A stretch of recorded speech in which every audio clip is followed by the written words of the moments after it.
Но жизнь внесла свои определенные коррективы последними событиями. Хочется спеть совсем другие песни. Дело в том, что огонь, вода, и мы всегда продолжаем стандартную фразу, да, и медные трубы. Подразумеваю, что огонь, вода – это некие испытания. На самом деле, если вдуматься, огонь и вода – это то, что делает нашу жизнь жизнью. Без воды и без огня жизни как таковой бы, наверное, не было. Это что-то такое светлое. То, что касается добра и зла, здесь все сложнее. Вот я недавно прочитал такую фразу, дословно не помню, что когда как бы обращаешься к Богу, Он всегда спрашивает: а насколько ты сильно в меня веришь, а не грешил ли ты? А дьявол всегда нас готов с распростертыми объятиями принять.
Боль швыряет в лицо отрезвляюще, холод деревьев и голод полей.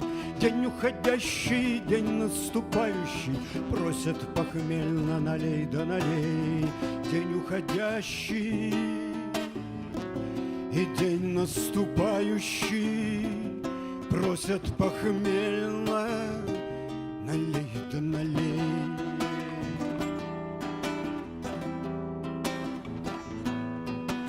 Как не налить, когда мысли тверезые спать не дают, пока им не нальешь. На берегу под Рязанской березою песни Сережи и селянка морешь.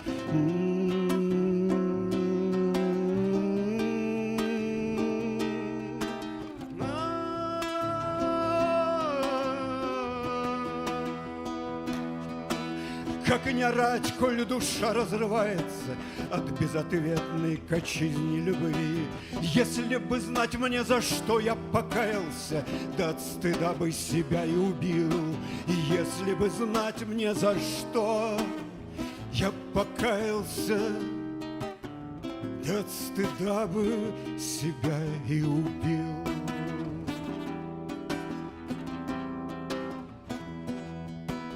Ой, швыряет в лицо отрезвляющий холод деревьев и голод полей. День уходящий, день наступающий просят похмельно: налей да налей.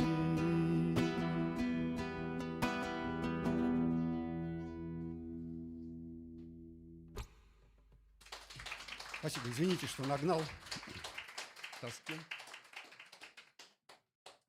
Пусть добра будет больше в этом мире.